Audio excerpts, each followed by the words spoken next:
Oh, there we go. You're on. That long, huh? Hi, this is Gordie and Curtis, and we're going to watch Scott Gray fly his Schedule B FAI flight.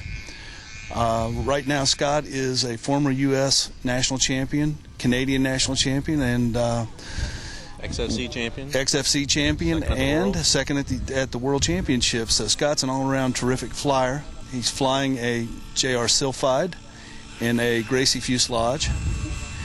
He is test hovering right now to make sure everything is working correctly, and he will then migrate out to the actual flying site. He probably will do a couple of landings and maybe a couple of 180-degree pirouettes here to make sure that he's got what he wants. What's the start back's time? You got a certain time limit, is it? He has 5 minutes warm-up from the time that the starter says go, and most of the time now we're not using all that much, but he has that much available if he needs it.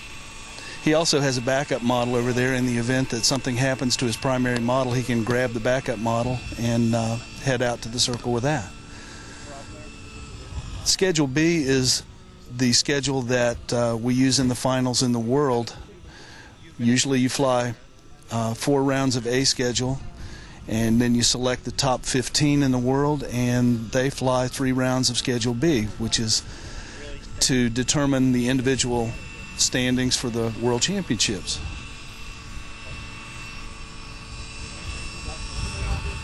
You also use the starting box for noise tests also at the Worlds. At the Worlds, you also have a noise check where you have to do a 360 pirouette, and they do a sound check and make sure if you're that too loud, you're not allowed to fly, basically. Correct. But the Nats, we don't tend to do that. We did the sound check here as just a convenience for the modeler to know where he is. Schedule B is 10 maneuvers, 3 hovering maneuvers, 6 aerobatic maneuvers, and an auto rotation.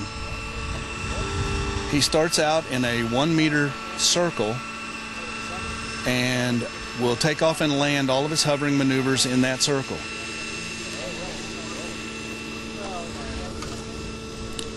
He has a caller who announces his maneuvers to the judge and his beginning and ending of the maneuvers. The first maneuver is called an hourglass, which is a vertical takeoff to eye level. He will then back the model over to the flag while executing a 180-degree pirouette. He's getting a little bit of wind right now, bouncing him around, but he's hovering pretty good, right on top of the cone. And then he backs to the far side of the box while climbing 4 meters to the other flag.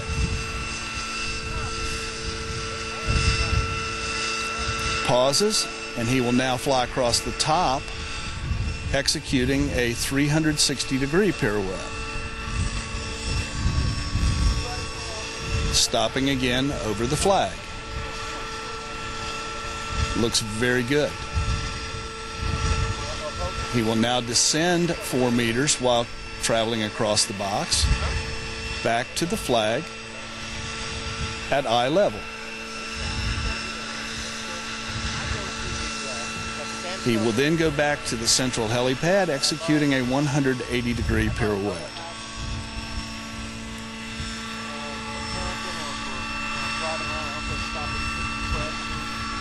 And straight down for a vertical landing in the little 1-meter circle.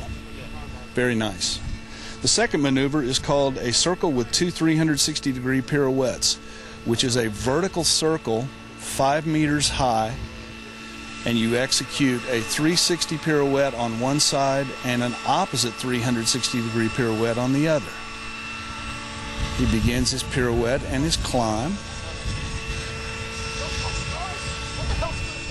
The wind's giving him a little bit of trouble, but that's pretty good. And then he changes directions and comes down while continuously pirouetting. Back to the central helipad. Pauses. Vertical descent to landing in the 1-meter circle. Pretty good. Third maneuver is a rectangle with 180-degree pirouettes. vertical takeoff to eye level. He will back over to the flag. And pause. He will execute a climbing 180 pirouette and then immediately reverse to an opposite 180 pirouette to 4 meters high. He will then execute a 360 pirouette across the top and then descend using the same way he got up. 180 pirouette, then a 180 opposite pirouette while descending.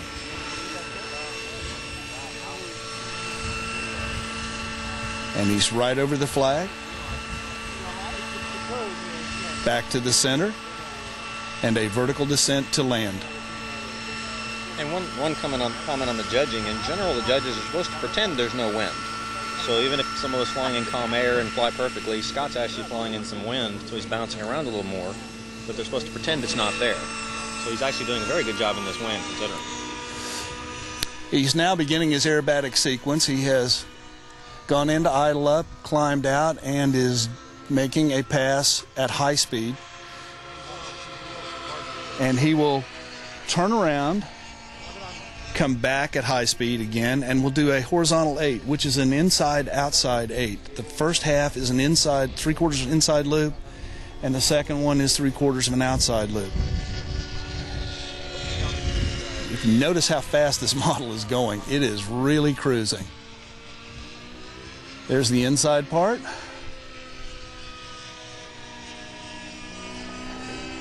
And the outside part. He is fighting a crosswind, so he had a little bit of a correction in that. Next maneuver is called a figure M with 180-degree stall turns. He will enter level, pull vertical, roll 90 degrees, 180 stall turn, roll 90 degrees, do a half loop, back to vertical,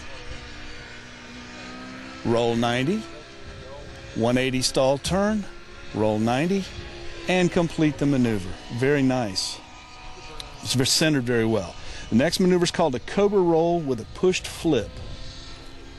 He will come in at high speed, pull 45 degrees, do a half roll, and then do a 3/4 outside flip. Come down at 45 degrees, half roll, pull level to exit. Very nice. The next maneuver is one of the harder ones. It's called the dual flip with half outside loop. It's similar to the figure M. He will go vertical,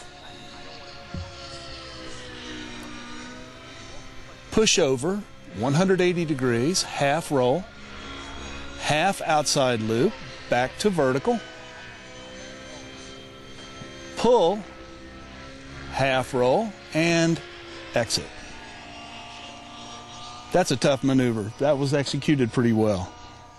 Next maneuver is called a pull-up with 360-degree inverted pirouette. He pulls up vertical on the midline and will put the model in a hover on its back. He will execute a slow 4-second pirouette, come straight down vertically again, and exit. Pretty good. Got a little collective happy, but A little fast in the pirouette. But a little fast. Overall good. Good move. Square loop with half rolls. Okay, on this he will pull vertical, square corner, go vertical, square corner, half roll, push to vertical, half roll, and exit. That was really clean. That was a very nice maneuver. The next maneuver is an auto rotation with 2 90-degree turns. Before he crosses the midline, the motor must be dead, and it is now in an auto rotation. There's his first 90 and his second 90. Each of these segments is supposed to be equal in length, and he's supposed to land in that little 1 meter circle, and he's really very, very close. In fact, it looks good from here. And that is FAI Schedule B, Mr. Scott Gray.